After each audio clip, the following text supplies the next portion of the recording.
दोस्तों, ये कहानी पूरी तरह से काल्पनिक है और केवल मनोरंजन के लिए बनाया गया है। और इस कहानी में किसी भी व्यक्ति, नाम, उत्पाद या वास्तविकता का अपमान नहीं किया गया है। अगर आप लोग हमारे पीआरएम नॉवल चैनल पर नए हैं तो वीडियो को लाइक और चैनल को सब्सक्राइब जरूर करें, ताकि हम आप तक ऐसी वीडियो पहुंचाते रहें। अगर एपिसोड में कहीं कोई गलती होती है तो आप कमेंट करें, हम उसे फिर से अपलोड करेंगे। धन्यवाद। आप देख रहे हैं reborn of secret queen, episode 6।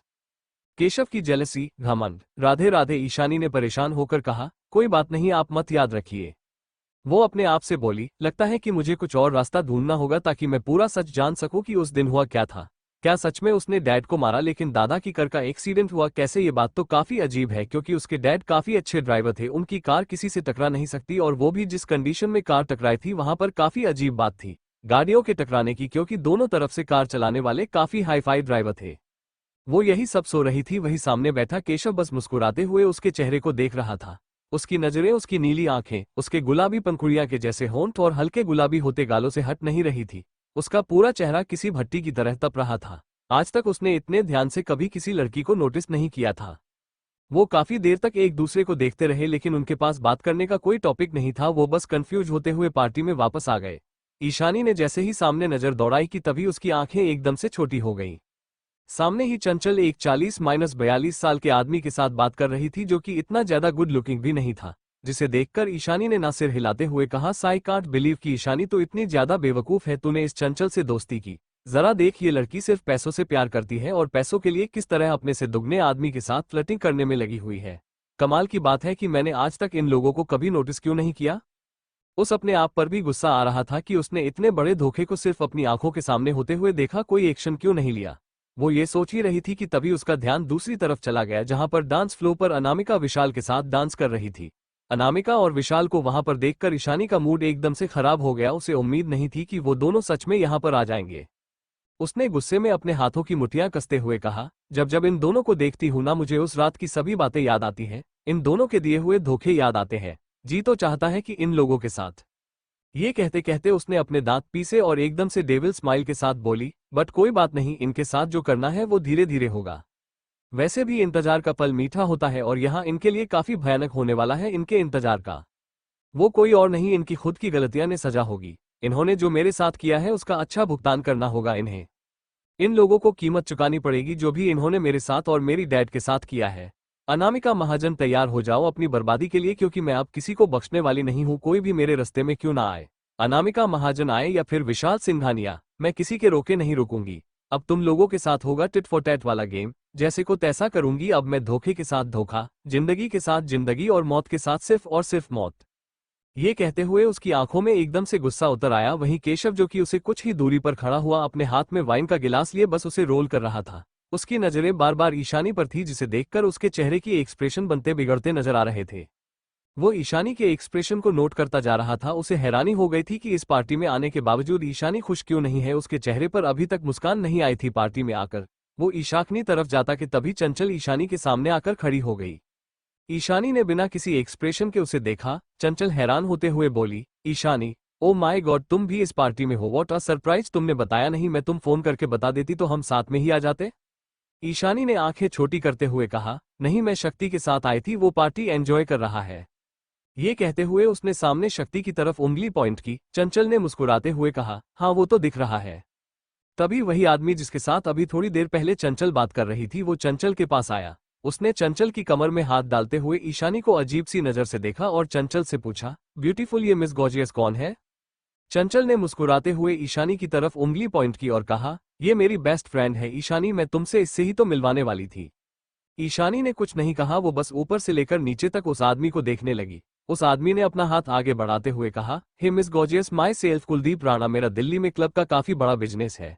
Delhi के लगभग काफी बड़े बड़े क्लब सिर्फ मेरे ही नाम पर है, इसीलिए दिल्ली के लगभग सभी यंगस्टर मुझे जानते हैं।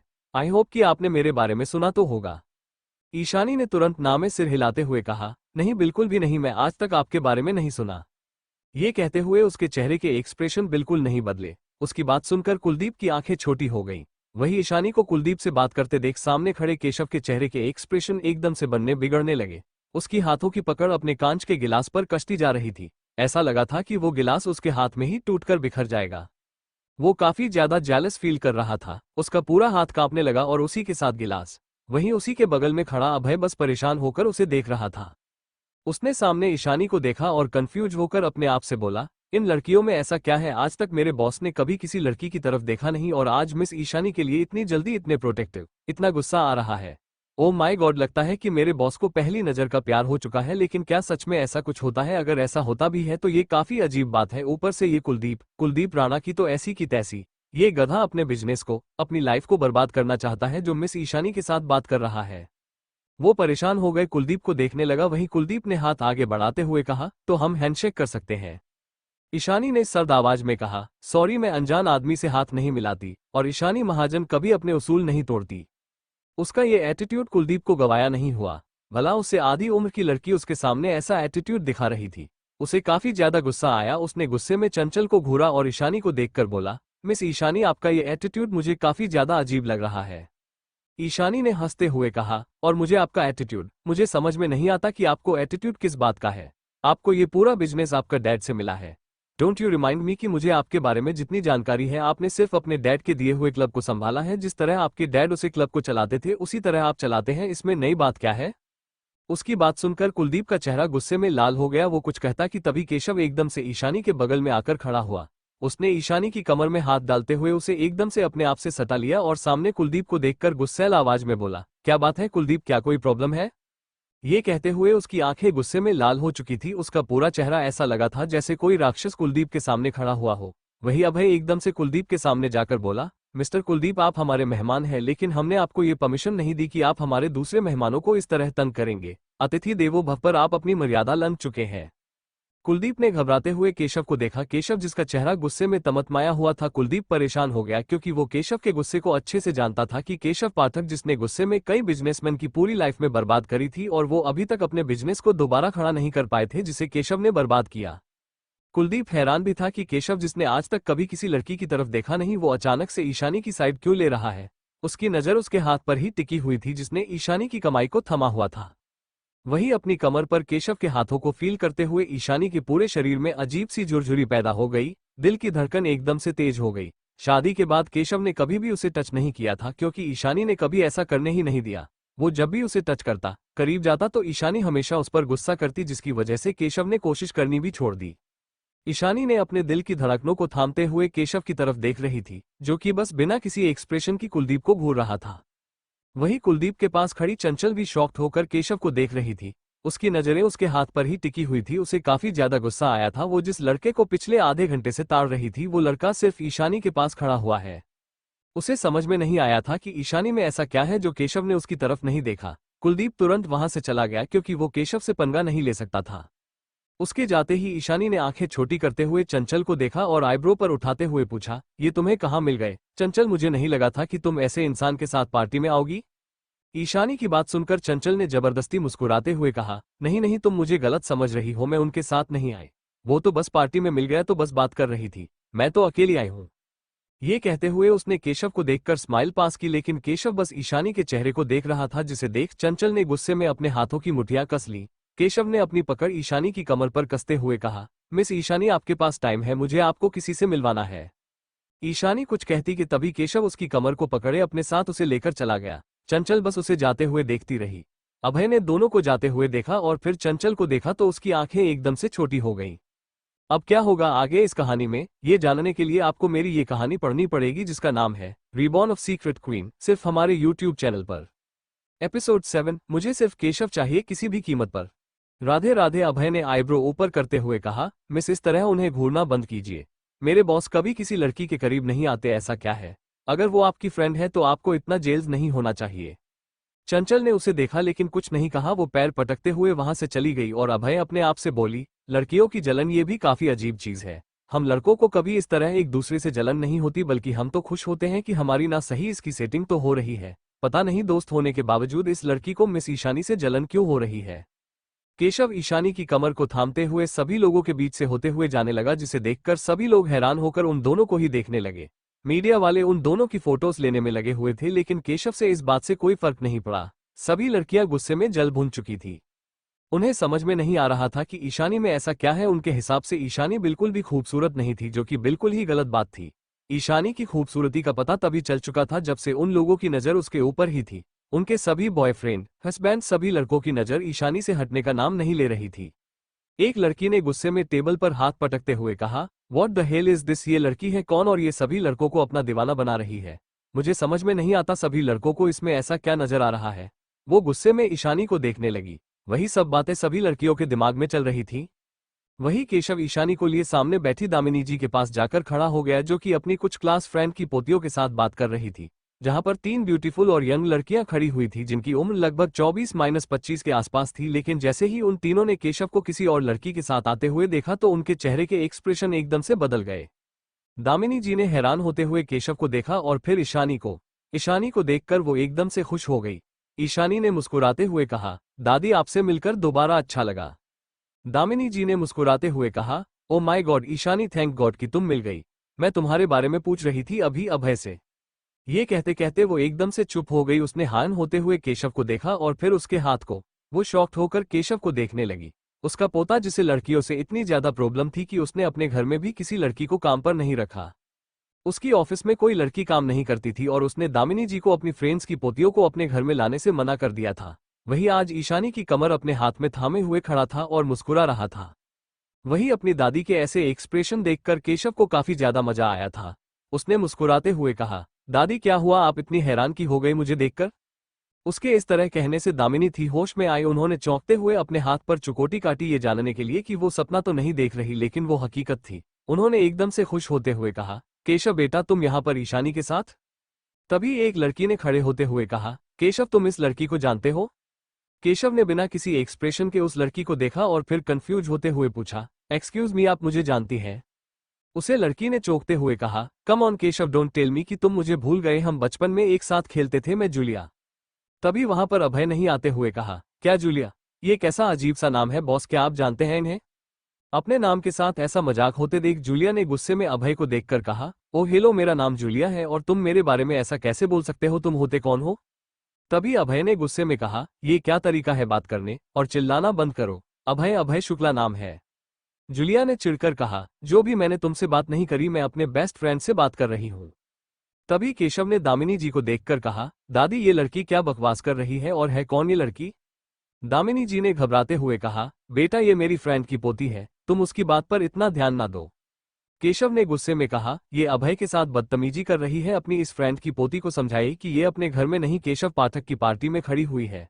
अभय के साथ बदतमीजी करने का अंजाम बहुत बुरा हो सकता है। मिस, जो भी है तुम्हारा नाम और मैं तुम्हें नहीं जानता, बचपन की बात बचपन में रहने दो तो अच्छा है। जूलिया ने कहा, लेकिन केशव ने कहा, मुझे फालतू बात करने की आदत नहीं है दादी, मुझे आपसे बात करनी है, क्या आपके पास टाइम है? ये कहते हुए उसने उन तीनों को देखा। सभी वहां पर उन तीनों की दादी आकर खड़ी हो गई और जूलिया की दादी यानी कि मिसेज कनिका देवराज ने हैरान होते हुए कहा, ओ माय गॉड केशव तुम कब आए? मैं तुम्हारी दादी से कब से तुम्हारे बारे में पूछ रही थी, लेकिन तुम मुझे दिखाई ही नहीं दिए। थैंक गॉड कि तुम वापस आ गए, मैं तुम्हें इन लोगों से मिलाने वाली थी। ये कहते हुए उसने जूलिया और बाकी 2 लड़कियों की तरफ इशारा किया जो कि मुस्कुराते हुए केशव को ही देख रही थी। केशव ने अभी भी ईशानी की कमर को पकड़ा हुआ था, जिसे उन लड़कियों को काफी ज्यादा गुस्सा आने लगा। वही दामिनी घबरा जा रही थी, कभी अपने पोते को देखती तो कभी ईशानी को। उन्हें ये तो समझ में आ चुका है कि उनका पोता ईशानी में इंटरेस्ट ले रहा है, लेकिन अब वो कंफ्यूज हो गई थी क्योंकि उन्होंने अभी थोड़ी देर पहले ही अपनी बेस्ट फ्रेंड कनिका देवराज से उसके पोते और जूलिया के रिश्ते की बात करनी स्टार्ट की थी। केशव ने हैरान होते हुए मिसेज देवराज को देखकर कहा, मैसेज देवराज तो आप हैं? ये कहते हुए उसने हल्की सी स्माइल पास की। कनिका आगे कुछ कहती कि तभी उसने घूरते हुए ईशानी को देखा। वही ईशानी को काफी अनकंफर्टेबल फील होने लगा। सभी लोग उसे ही देख रहे थे, लेकिन तभी उसके होठों पर एकदम से डेविल स्माइल आ गई। उसने कस के केशव के हाथ को पकड़ते हुए कहा, केशव मुझे यहाँ पर अच्छा नहीं लग रहा है, क्या तुम मेरे लिए ड्रिंक लेकर आओगे? उसके इस तरह कहने से दामिनी जी और केशव एकदम से चौंक गए, लेकिन अभय ने स्माइल पास की। वो समझ चुका था कि ईशानी उन तीनों लड़कियों को जलाने के चक्कर में है। उसने नामे सिर हिलाते हुए कहा, वाह, मिस ईशानी भी कुछ कम नहीं है, जितना सोचा था ये उससे ज्यादा शैतान है। ये कहते हुए वो दांत दिखाने लगा। केशव ने मुस्कुराते हुए कहा, ओके बेबी डॉल। उसके मुंह से ये सुनकर दामिनी हक्की बक्की रह गई। वही ईशानी का मुंह खुला का खुला रह गया। उसे उम्मीद नहीं थी कि केशव इस तरह से बेबी डॉल कहकर अप्रोच करेगा। केशव तुरंत वहां से चला गया। उसके जाते ही ईशानी ने दामिनी को देखा और कहा, दादी क्या आप मुझसे बात करना चाहेंगी? चलिए ना कहीं और चल के बात करते हैं। ये कहते हुए उसने बाकी सभी को देखा। दामिनी जी ने परेशान होकर अपने माथे को रब किया और अभय को इशारा किया कि वो उसकी हेल्प करे। अभय ने तुरंत ना में सिर हिलाते जैसे कह रहा हो, मैंने कहा था कि बॉस किसी और लड़की में इंटरेस्टेड है लेकिन आपने विश्वास नहीं किया। अब अपनी कर्मों की सजा खुद भुगतिए। दामिनी जी ने गुस्से में उसे घूरा तो अभय ने परेशान होते हुए कुछ सोचा और तुरंत कहा, दादी जी आपसे कोई गेस्ट मिलना चाहते हैं, आप प्लीज जाकर उनसे मिल लीजिए। वो हमारे लिए काफी इंपॉर्टेंट है और आप हमारी चेयर वुमेन है तो हमारे लिए और उनके लिए आपका उनसे मिलना जरूरी है। ये सुनकर दामिनी तुरंत उनके साथ चली गई। उनके जाते ही कनिका ने गुस्से में टेबल पर हाथ पटकते हुए कहा, क्या मजाक है? क्या दामिनी मेरे साथ मजाक कर रही है? जब उसका पोता पहले किसी और लड़की को पसंद करता है तो वो मेरी पोती के साथ ऐसा मजाक कैसे कर सकती है? जूलिया ने गुस्से में कहा, दादी मुझे कुछ नहीं सुनना, मैं केशव को पसंद कर चुकी हूँ, आई वॉन्ट हिम। कनिका ने हैरान होकर अपनी पोती को देखा और फिर सामने जाती हुई दामिनी को देखने लगी थी क्योंकि उन्हें यकीन हो चुका था। बाकी चारों वहां से निकल गईं क्योंकि उन्हें यकीन हो चुका था और केशव उनके हाथ नहीं आने वाला। ईशानी दामिनी जी को लेकर दूसरी साइड आ गई। अभय बस उन दोनों के पीछे पीछे घूमता जा रहा था कि तभी अचानक वो शक्ति से टकरा गया। शक्ति जिसके हाथ में वाइन थी वो अभय के ऊपर गिरते गिरते बची, लेकिन अभय ने तुरंत अपने आप को संभाल लिया। शक्ति ने तुरंत परेशान होकर पूछा, सॉरी सॉरी, आपको ज्यादा लगी तो नहीं? अभय ने कहा, नहीं इट्स ओके। ये कहते हुए उसने शक्ति को देखा, लेकिन शक्ति को देखा तो वह एकदम से चौंक गया और चिल्लाया, शक्ति तुम? शक्ति ने आंखें छोटी करते हुए कहा, अभय के बच्चे तू यहाँ पर क्या कर रहा है? अभय ने उसके कंधे पर मरते हुए कहा, गधे मैं यहीं पर हूँ, मुझे ये सवाल करना चाहिए तू यहाँ पर क्या कर रहा है? क्या तुझे वकील होने की डिग्री नहीं मिली तो यहाँ पर चला आया? शक्ति ने सामने खड़े अपने पिता मिस्टर तेज की तरफ इशारा करते हुए कहा, ओ हेलो, मैं मिस्टर पार्क के इनविटेशन पर आया हूँ। वो देख मेरे डैड जिन्हें मिस्टर पाठक ने इस पार्टी में इनवाइट किया है और उनके साथ में भी आया हूँ, लेकिन तू बता तो यहाँ पर किसके साथ आया है? अभय ने मुस्कुराते हुए कहा, मेरे बच्चे, मेरे लाल, मेरे पीले, तेरे डैड को मिस्टर पाठक ने नहीं, मिस्टर पाठक के असिस्टेंट मैनेजर और उनके दोस्त यानी कि अभय शुक्ला ने इनवाइट किया है। यहाँ तक कि इस पार्टी में सभी गेस्ट को मैंने ही इनवाइट किया है। उसकी बात सुनकर शक्ति चौंकते, Abhay I know we are friends, लेकिन ऐसा मजाक मत किया कर, हार्ट अटैक आ जाएगा मुझे, फिर क्या करूंगा? अभय ने कहा, आई एम सीरियस, चल तुझे मिस्टर पाठक से कंफर्म करवाता हूँ। उसने शक्ति का हाथ पकड़ा और सामने चला गया जहां पर दामिनी, केशव और ईशानी बैठे हुए बात कर रहे थे। वही केशव बार बार ईशानी को ही देखा था, जिसे दामिनी जी ने भी काफी अच्छे से नोटिस किया। उन्हें काफी ज्यादा हैरानी हो गई थी। उनका पोता एक ही दिन में अचानक से कैसे बदल गया, लेकिन उन्हें खुशी भी हो रही थी क्योंकि पिछले 3-4 सालों से वो केशव से शादी करने के लिए कह रही थी, लेकिन केशव तैयार नहीं हुआ। तभी वो जबरदस्ती उसे ईशानी के साथ डेट पर जाने के लिए कहते वाली थी, और यहाँ पर तो उनका पोता खुद अपनी सेटिंग करने के लिए तैयार है, तो उन्हें कबाब में हड्डी बनने की क्या जरूरत थी। तभी वहां पर शक्ति अभय को लेकर आया। अभय ने केशव को देखकर कहा, बॉस इससे मिलिए। अब क्या होगा आगे इस कहानी में, ये जानने के लिए आपको मेरी ये कहानी पढ़नी पड़ेगी जिसका नाम है रिबॉर्न ऑफ सीक्रेट क्वीन, सिर्फ हमारे यूट्यूब चैनल पर। एपिसोड 8, ईशानी को फंसाने का प्लान। राधे राधे। ये सुनकर उन तीनों ने नजर घुमा के सामने देखा। शक्ति ने चौंकते हुए ईशानी को देखा और बोला, ईशानी तो इन लोगों के साथ तो इन्हें जानती है? वही शक्ति के मुंह से ईशानी नाम सुनकर अभय चौंक गया। उसने चौंकते हुए कहा, क्या तुम मिस ईशानी को जानते हो? केशव ने आंखें छोटी करते हुए पूछा, अभय क्या तुम इस लड़के को जानते हो? सभी लोग कंफ्यूज होकर बच्चे से एक दूसरे को ही देख रहे थे। लगभग 5 मिनट बाद अभय और शक्ति भी उन लोगों के साथ ही बैठे हुए थे। शक्ति ने हैरान होते हुए कहा, यकीन नहीं आता अभय, तुम सच में मिस्टर केशव पाठक के असिस्टेंट हो, लेकिन तुम तो एक राइटर बनने वाले थे ना? अभय ने मना करते हुए कहा, तुम्हें लगता है, जरा मेरी शक्ल देखो, मैं किसी एंगल से राइटर लगता हूँ। उसकी बात सुनकर ईशानी ने मना करते हुए कहा, नहीं तुम राइटर लगते हो, भला शक्ल का लेखक होने से क्या मतलब, तुम कुछ भी बन सकते हो। अभय ने हंसते हुए कहा, आई नो मिस ईशानी कि आप मुझे इसलिए दिलासा दे रही है ताकि मुझे अच्छा लगे, लेकिन आपको झूठ बोलने की जरूरत नहीं है। आई नो, मैं अच्छे से जानता हूं कि मैं आइटम नहीं बन सकता क्योंकि मेरी हरकतें ही राइटर्स वाली नहीं है, और मैं काफी खुश हूं अपनी इस जॉब से। केशव ने शक्ति को घूरते हुए कहा, ओ तो तुम मिस ईशानी के बेस्ट फ्रेंड हो? ये कहते हुए वो आंखें तरेर के शक्ति को देखने लगा। उसे इस तरह घूरते देख शक्ति को काफी ज्यादा अजीब लगने लगा। उसने ईशानी की तरफ झुकते हुए धीरे से पूछा, ये मिस्टर पाठक मुझे क्यों घूर रहे हैं? ईशानी है उसे और जलाने के लिए उसने शक्ति का हाथ पकड़ते हुए कहा, इतना डरने की जरूरत नहीं है। ईशानी को शक्ति का हाथ पकड़ते देख केशव की पकड़ भी गिलास पर कस चुकी थी। वहीं दामिनी जी और अभय केशव के मजे लेने में लगे हुए थे। दामिनी जी पहली बार अपने पोते के लिए किसी लड़की के लिए इतना प्रोटेक्टिव होते हुए देख रही थी। ईशानी तिरछी नजरों से केशव को ही देख रही थी, जो कि जल भुन के कोयला हो चुका था। उसे काफी ज्यादा हंसी आ रही थी और वो हंसना भी चाहती थी, लेकिन केशव के चेहरे के एक्सप्रेशन देखकर वो हंसने से इनकार कर चुकी थी। दामिनी जी और अभय ने वहां से जाना ही ठीक समझा क्योंकि वहां का माहौल काफी ज्यादा गर्म हो चुका था। केशव को गुस्से में आग बबूला होता जा रहा था। ऐसा लग रहा था कि अगर ईशानी ने शक्ति का हाथ नहीं छोड़ा तो वो शक्ति के हाथ को ही काट देगा। वही उसके इंटेंशन को समझते हुए शक्ति ने तुरंत ईशानी का हाथ झटका और वहां से उठाते हुए बोला, वो मुझे कुछ काम है, तुम मिस्टर पाठक से बात कर, मैं निकलता हूँ। वो तुरंत वहां से भाग खड़ा हुआ। उसके जाते ही केशव के चेहरे के एक्सप्रेशन भी बदल गए। उसने हल्की स्माइल के साथ ईशानी से पूछा, से ईशानी, आप मिस्टर शक्ति को कब से जानती हैं? ईशानी ने मुस्कुराते हुए कहा, ओह, तो आप ये जानना चाहते हैं तो मैं आपको बता देती हूँ, मैं और वो बचपन के दोस्त हैं कि हम जब से पैदा हुए तभी से एक दूसरे काफी अच्छे दोस्त हैं। ये कहते हुए उसने केशव के गुस्से में और उसकी जलन में घी डालने का काम किया। केशव ने गहरी सांस लेते हुए कहा, हो तो आप उनकी गर्लफ्रेंड है? ईशानी ने आंखें छोटी करते हुए कहा, क्या आपको ऐसा लगता है? केशव ने घबराते हुए अपने आप से कहा, अरे मैं तो ये चाहता भी नहीं, लेकिन क्या करूं, आपसे एक बार पूछना था इस बात को, कहीं ऐसा ना हो कि मैं गुस्से में जाकर उसको जाकर मर्डर ही कर दूं।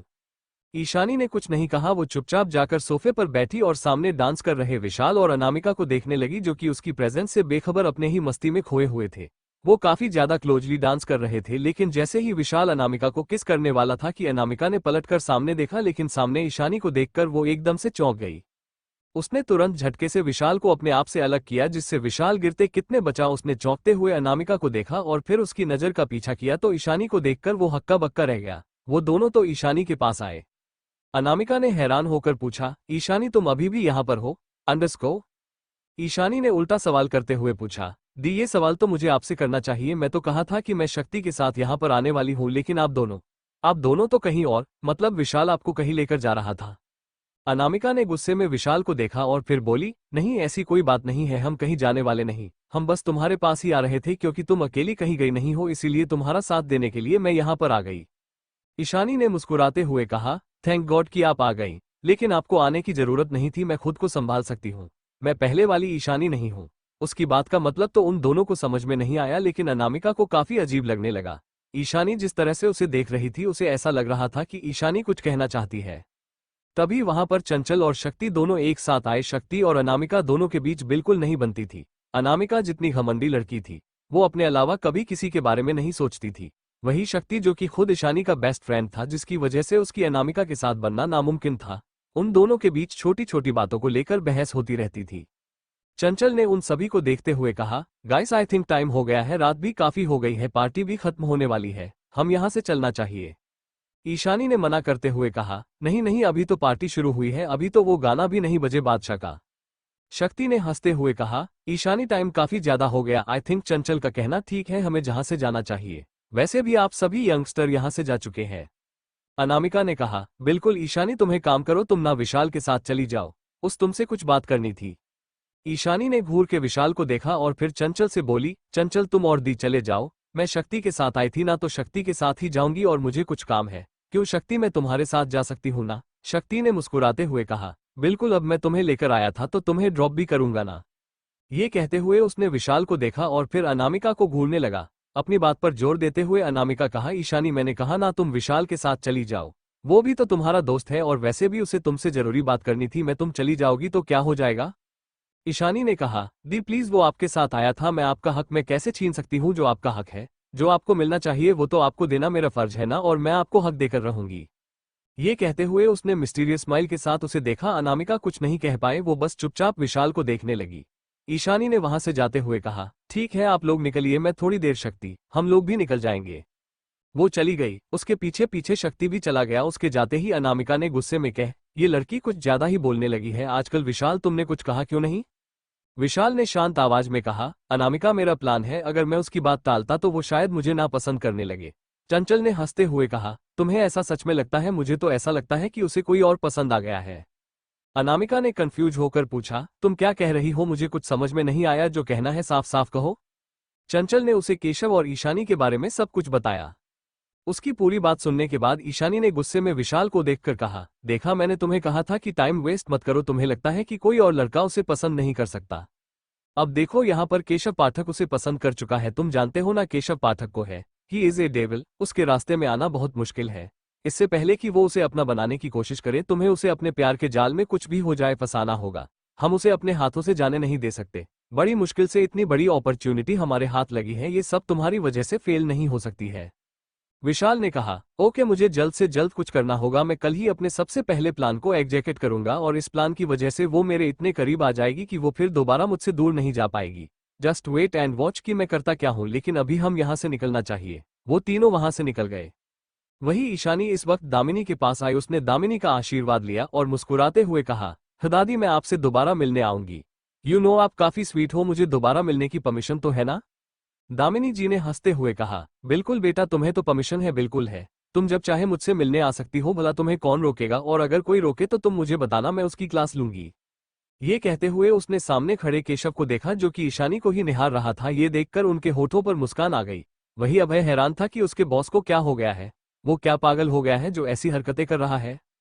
उसने आज तक केशव को इस तरह को करते हुए नहीं देखा था। दामिनी जी ने केशव को देखते हुए कहा, केशव बेटा, तुम ईशानी बेटा को दरवाजे तक छोड़कर आओगे? केशव ने तुरंत कहा, जी दादी बिल्कुल, अगर ये चाहे तो मैं इन्हें इनके घर तक छोड़कर सकता हूँ। ईशानी ने नामे सिर हिलाते हुए कहा, नहीं मिस्टर कपूर, मेरे साथ मेरा फ्रेंड है, वही मुझे ड्रॉप करेगा। आपको इतना परेशान होने की जरूरत नहीं है। केशव ने कुछ नहीं कहा। ईशानी केशव के साथ चली गई। वो दोनों चुपचाप दरवाजे की तरफ जाने लगे। उन दोनों के पास बात करने का कोई टॉपिक नजर नहीं आ रहा था। ईशानी ने कुछ सोचते हुए कहा, मिस्टर पाठक, क्या आप मुझे अपना कार्ड देंगे? एक्चुअली अगर मुझे आपसे बात करनी हुई या आपको कुछ बताना हुआ तो मैं बार बार आपके घर तो नहीं आ पाऊंगी ना? केशव नहीं मुस्कुराते हुए तुरंत अपना कार्ड निकालकर उसे थमाते हुए कहा, ये लो, ये मेरा कार्ड है, तुम्हें जब मुझसे बात करनी हो इस पर मेरा नंबर है, कॉल कर सकती हूँ। ईशानी ने उस कार्ड को लिया। वो दोनों दरवाजे के पास पहुंचे कि तभी शक्ति वहां पर आ गया। केशव ने शक्ति को देखते हुए कहा, तुम मिस्टर तेज के बेटे हो, राइट? अब क्या होगा आगे इस कहानी में, ये जानने के लिए आपको मेरी ये कहानी पढ़नी पड़ेगी जिसका नाम है रीबॉर्न ऑफ सीक्रेट क्वीन, सिर्फ हमारे यूट्यूब चैनल पर। एपिसोड 9, ईशानी की फ्लर्टिंग और एटीट्यूड। राधे राधे। शक्ति ने मुस्कुराते हुए कहा, सजी बिल्कुल, मैं एक लॉयर हूँ अपने डैड की तरह। मेरे डैड ने आपके बारे में काफी कुछ बताया था और वही मुझे इस पार्टी में लाए हैं। केशव ने कहा, ठीक है, आई होप कि आगे चलकर तुम भी अपने डैड की तरह हमारे कुछ केस में हेल्प करोगे। शक्ति ने से हंसते हुए कहा, जी बिल्कुल, अगर मौका मिला तो क्यों नहीं। उसने ईशानी को देखा। वो शक्ति के साथ वहां चली गई। केशव दरवाजे के पास खड़ा बस उसे जाते हुए देखता रहा था। उसके जाते ही केशव के चेहरे की चमक और उसके होठों की मुस्कान गायब हो गई। जैसे कि रात की चांदनी दिन में बदल जाती है, वैसे ही केशव का चेहरा मुरझा जा चुका था। लगभग आधे घंटे बाद ईशानी सीधा अपने घर पहुंची। उसने घर को देखा जो पूरा खाली था, ऐसे जैसे कि सभी लोग अपने अपने कमरे में जाकर सो चुके हो। उसने आंखें तरेर के पूरे घर को स्कैन किया और फिर चुपचाप अपने कमरे में चली गई। कमरे में आते ही उसने सामने अपने पिता की फोटो को देखते हुए कहा, डैड, आपकी ये बेटी आपकी मौत का बदला लेगी। जस्ट वेट एंड वॉच कि मैं आपके दुश्मनों के साथ और अपने कातिलों के साथ करती क्या हूँ। मैंने अपने बहुत प्लान सोचे हैं।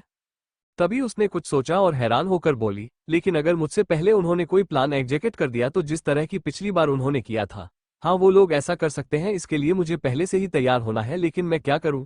ऐसे में कोई प्रॉब्लम आ गई तो ऊपर से अभी तक मेरे केशव के साथ इतने अच्छे रिलेशन भी नहीं है। ये कहते हुए उसने अपना फोन निकाला और केशव की फोटो को देखा जो कि अभी थोड़ी देर पहले उसने पार्टी में खींची थी। केशव काफी ज्यादा हैंडसम लग रहा था। वो केशव की फोटो को निहारने लगी और मुस्कुराते हुए बोली, हब्बी, मैं बहुत जल्द तुम्हारे पास आ जाऊंगी और फिर कभी भी तुमसे दूर नहीं जाऊंगी, चाहे तुम खुद मुझे अपने आप को दूर क्यों न कर लो। मैं हमेशा तुम्हारे पास आऊंगी। आई नो कि तुम मुझसे प्यार करते हो और यकीन मानो कि मैं भी तुमसे बहुत ज्यादा प्यार करती हूँ और मेरी ये साबित करके रहूंगी, लेकिन सबसे पहले मुझे अपने दुश्मनों को खत्म करना है।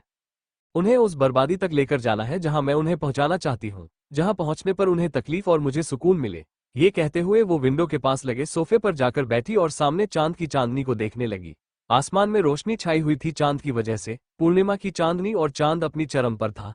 पूरा चांद निकला हुआ था और चांद की रोशनी सीधा उसके विंडो से होते हुए उसके खूबसूरत चेहरे पर पड़ रही थी। उसने एक वाइन की बोतल खोली और वाइन गिलास में भरते हुए उसके सिप लेते हुए खुले आसमान को देखकर बोली, इन लोगों ने एक हंसती खेलती मासूम सी लड़की को इतना खतरनाक बना दिया। अब उसका अंजाम तो इन्हें भुगतना पड़ेगा ना। ईशानी महाजन के साथ धोखा करने की गलती इन्होंने जो की है उसकी सजा तो मैं इन्हें देकर रहूंगी, और सबसे पहले शुरुआत चंचल तुमसे होगी। जितनी करीब तुम मेरे हो उससे ज्यादा भयानक सजा तुम्हें मिलेगी। मैं इन पर थोड़ा शक कर सकती थी कि ये मुझे धोखा दे सकते हैं, लेकिन तुम जिसने बचपन से मेरा हर काम में साथ दिया, उसने सिर्फ चंद पैसों के लिए मुझे और मेरी दोस्ती को ठुकरा दिया और मेरी दोस्ती को तार करके मुझे धोखा दिया। चंचल, बस देखती जाओ कि मैं तुम्हारे साथ कितना भयानक करने वाली हूँ। तुम मुझे अपनी दोस्ती और अपनी मौत की भीख मांगती हुई नजर आओगी बहुत जल्द। ये कहता हुआ उसका गुस्सा उसके चेहरे पर नजर आने लगा। वो खुले आसमान को देखते हुए वाइन के सिप लेने लगी और फिर वापस बेड पर जाकर सोने की कोशिश करने लगी, लेकिन नींद आने को तैयार नहीं थी। पूरा एक दिन बीत चुका था उसके पुनर्जन्म को हुए, लेकिन अभी तक उसने चैन की सांस नहीं ली थी। उसके दिमाग में अलग ही प्लान चल रहे थे। वो अपने साथ हुए धोखे की काफी ज्यादा टूटी हुई थी और वो बदला लेना चाहती थी, लेकिन उसे समझ में नहीं आ रहा था कि वो करे क्या। यही सब सोचते सोचते उसे नींद आ गई। अगली सुबह ईशानी के रूम में सीधा विंडो से आती हुई सूरज की किरणें उसके चेहरे पर पड़ने लगी, जिससे उसकी नींद अचानक खुली। उसने अंगड़ाई लेते हुए उठी। उसने सामने अपने आप को मिरर में देखा और डेविल स्माइल के साथ बोली, वेलकम बैक मिस ईशानी, आज से आपका मिशन स्टार्ट होगा, अपने साथ हुए धोखों का बदला और उनकी बर्बादी। ये कहते हुए वो मुस्कुराई और अपने कपड़े लेकर बाथरूम की तरफ से ले गई। नहा धोकर वो सीधा में हाल में आई, जहां दामिनी अपनी एक पुरानी सहेली जानवी के साथ बैठी हुई बातें कर रही थी। जानवी जो कि सुलेखा की बचपन की दोस्ती थी। जानवी को ईशानी बिल्कुल भी पसंद नहीं थी, इसीलिए वो हमेशा उसे नीचा दिखाने की कोशिश करती थी, लेकिन ईशानी ने कभी भी उसे इस पर ध्यान नहीं दिया। लेकिन आज जब ईशानी ने उसे अपने घर में देखा तो उसे एकदम से गुस्सा आ गया। वो कुछ कहना चाहती थी, लेकिन तभी कुछ सोचकर रुक गई और बड़े ही स्टाइल से चलते हुए सुलेखा के बगल वाले सोफे पर पसर कर बैठी। उसने एक नज़र भी जानवी को नहीं देखा। उसका ये एटीट्यूड देखकर जानवी एकदम से चौंक गई। पहली बार था जब ईशानी उसके साथ ऐसा बिहेव कर रही थी, वरना जब भी वो आई ईशानी उसके लिए पानी लेकर आई और उसे ग्रीट करती, लेकिन फिर भी वो उसे बातें सुना देती। जानवी ने आंखें तरेर के ईशानी को देखा। वही सुलेखा ने भी हैरान होते हुए ईशानी को देखा और कहा, ईशानी बेटा, जानवी आंटी आई हैं तो तुम उन्हें हाय नहीं बोलोगी? ईशानी ने हाय करते हुए कहा, हेलो आंटी, कैसी हैं आप? लेकिन वो अपनी जगह से ही हिली नहीं, उल्टा उसने अपनी एक टांग को दूसरी टांग के ऊपर रखा। ये देखकर जानवी की आंखें छोटी हो गईं। सुलेखा ने ईशानी को देखकर कहा, ईशानी बेटा, तुम एक काम करो, जानवी आंटी के लिए कॉफी बनाकर लाओ। ईशानी ने डेविल स्माइल के साथ जानवी को देखा और फिर किचन की तरफ देखकर चिल्लाते हुए बोली, कोई है किचन में? सर्वेंट्स? क्या कोई घर पर काम नहीं कर सकता? उसके चिल्लाने से किचन से निकलकर भागते हुए दो शेफ तुरंत उसके सामने आकर खड़े हुए। वो दोनों किचन सर्वेंट थे। ईशानी ने उन दोनों को देखते हुए कहा, दिखाई नहीं देता जानवी आंटी आई है, जाओ उनके लिए कॉफी बनाकर लाओ, और हाँ, कॉफी शानदार होनी चाहिए, जैसे कि मैं बनाती हूँ हमेशा। शेफ ने सिर हिला दिया और वहां से चले गए। सुलेखा हैरान होकर आंखों फाड़े ईशानी को देखने लगी। उसे ईशानी का बदला हुआ ये बिहेवियर समझ में नहीं आया था। तभी अनामिका अपने कमरे से निकलकर बाहर आई। जानवी को देखते ही वो मुस्कुराती हुए गले लगाया। जानवी ने भी मुस्कुराते हुए पूछा, कैसी हो अनामिका, काफी टाइम बाद मिल रही हो? ईशानी ने दांत पीसते हुए कहा, आंटी काफी टाइम बाद कहाँ, अभी 7 दिन पहले तो आप आई थी।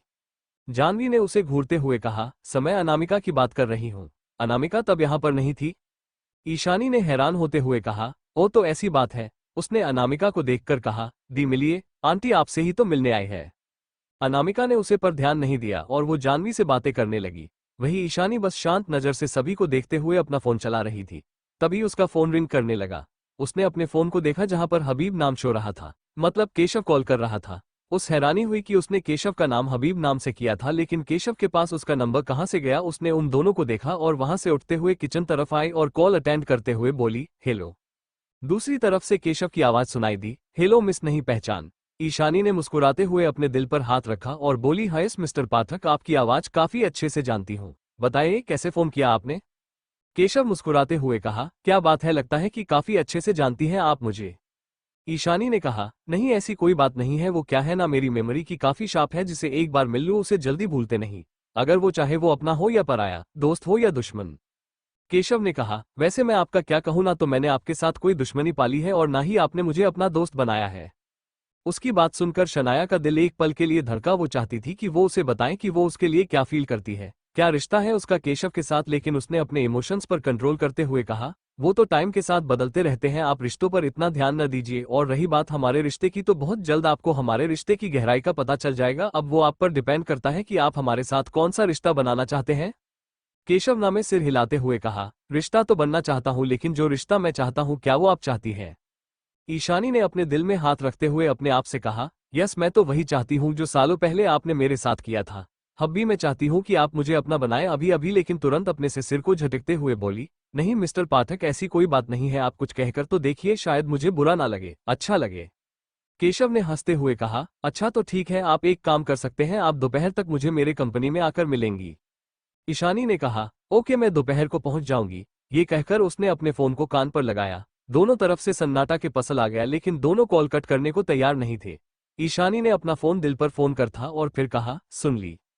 केशव ने कंफ्यूज कर पूछा, मैं समझा नहीं। ईशानी ने दोबारा अपने फोन को दिल पर लगाया था जिससे केशव को उसकी हार्ट बीट सुनाई दी। उसने फोन पर कहा, अब आपको मेरी हार्ट बीट सुनाई दी। शायद मुझे लगा आप मेरी हार्ट बीट सुनना चाहते हैं, इसलिए अभी तक फोन कट नहीं किया। केशव जो कि इस वक्त अपने घर के मेन हॉल में बैठा हुआ था, उसके चेहरे पर स्माइल आ गई। उसका चेहरा धीरे धीरे शर्म से लाल होने लगा। उसे हैरानी हो गई थी कि ईशानी इतनी ज्यादा फ्लर्टिंग नेचर की कैसे है। उसे देखकर बिल्कुल भी नहीं लगता। उसने मुस्कुराते हुए कहा, ओके फिर हम बाद में मिलते हैं। ये कहते हुए उसने कॉल कट कर दिया। तभी उसके पीछे खड़ी दामिनी ने कहा है, हे भगवान, मेरा पोता हमसे दूर हो गया है। अब क्या होगा आगे इस कहानी में, ये जानने के लिए आपको मेरी ये कहानी पढ़नी पड़ेगी जिसका नाम है रीबॉर्न ऑफ सीक्रेट क्वीन। सिर्फ हमारे YouTube चैनल पर सुनते रहिए।